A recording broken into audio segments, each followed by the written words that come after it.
it's Olivia here. I'm back with my 24-hour hair update with the Hair Growth King.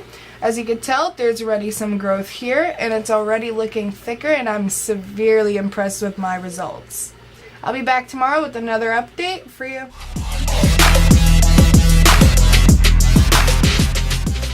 I started using the products because I had a lot of balding here and at the back of my head, and my hair was really thin, and it still is kind of, but not really, due to the fact that this product has been working miraculously since day one that I've been using it.